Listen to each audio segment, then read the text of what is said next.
Hello, and welcome back to Owlvideogaming. Now, in my previous video, I mentioned briefly that I had taken apart one of my GameCube controllers to fix it. So I thought that I'd film myself putting it back together, in case it could be useful.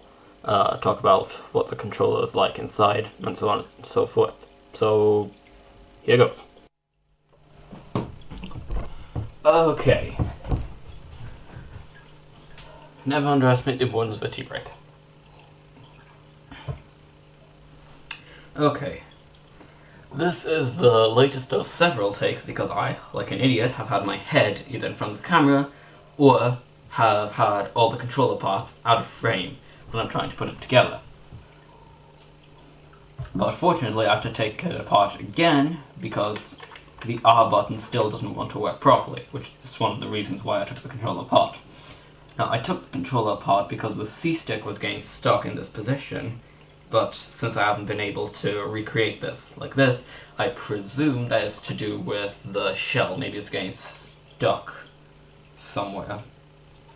Maybe it's too close to it. Could be slightly misaligned. So, let's try that again. Now, the shell is held together with these screws. Now, if you're taking a GameCube controller apart, you don't need to worry because the screws are all the same size and length. So, you don't need to be wary of, you don't need to be mindful of which part was where. So, since I took my controller apart, I took the time to clean it up a bit using these and a bit of alcohol. Now, you don't need to worry about the alcohol because it'll evaporate. And no, I didn't just use any alcoholic drink, I used proper alcohol. Don't go putting beer on the controls, that's a really bad idea.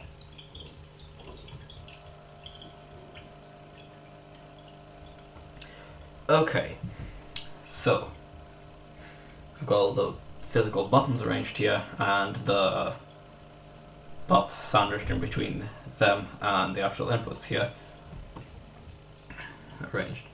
Okay, now one interesting thing I noticed about this was how there's an input for the start button, but there's also an input for turbo and slow buttons, which aren't on this shell. There's just the start button. Now, I have a few theories about this. It could be that whoever owned this controller before me took it apart and put the guts of a controller with turbo and slow buttons in it.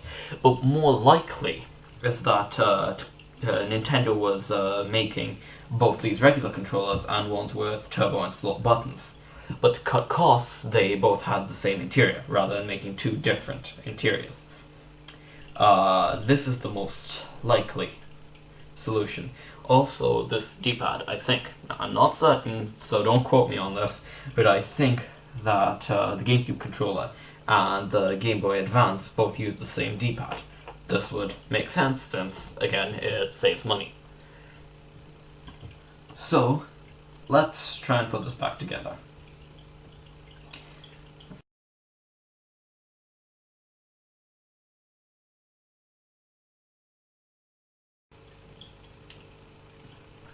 If I ever see the inside of a GameCube controller again, it'll be too soon. You.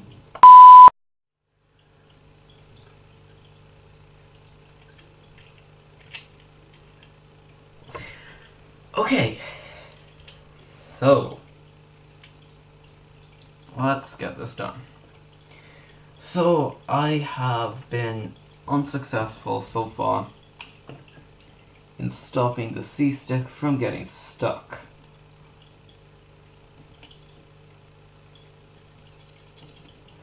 So, do I have any last-ditch efforts?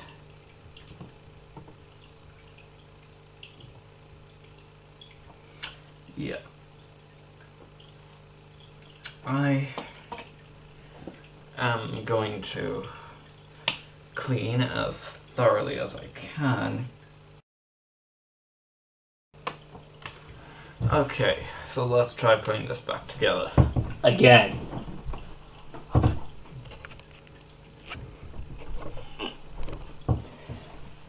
Okay.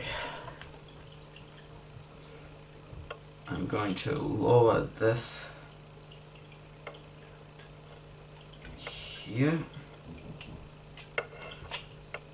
And there we go. See? How quickly I'm doing this is not because I know what I'm doing, not because I'm good at this sort of stuff, but because I've taken this apart together so many times. Thing. Okay, let's try and get everything in place. How do the buttons look? They're all pressing properly. That is miraculous. Okay. Now then, let's get the wire hooked here. And now, let's lower this on. Actually, you know what? I'm not gonna do the same stupid stuff again. I am going to... Yeah, I just did that one-handed. Oh, parkour impossible. Yeah.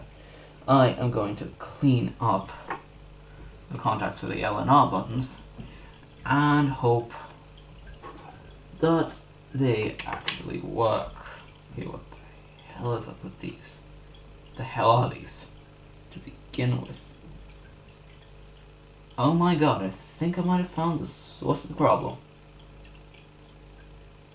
A little bit of glue might have been causing all my problems. Okay.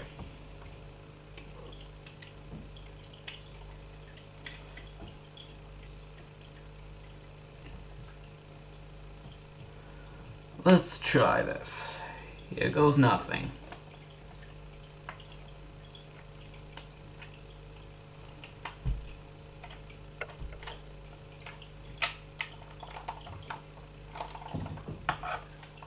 Well, that came together in record time. Oh my god, I fixed all. High five!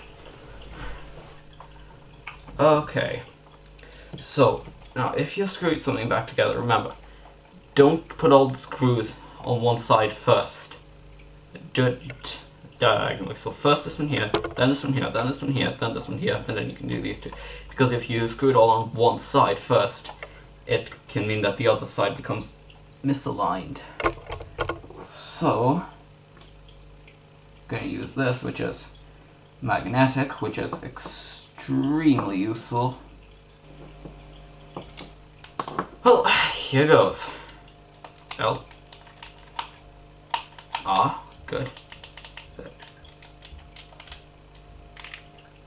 Well, the buttons work. Thank God the dead zone's decreased. It's still pretty big. Oh my god. Oh my god, I am awesome. Yeah, the R button isn't perfect, but it's working properly. Thank. Okay, I've reassembled a GameCube controller. I never want to do that again. Well then, no. Thankfully that's over, and hopefully I can get back to playing two-player Jedi Outcast on my GameCube. I hope. And I never ever want to do that again. Oh, so this is my third or fourth controller that I've had to fix, so I can be pretty knowledgeable by now. Well then, thanks for watching, whoever, the few people who this might be useful to, and goodbye.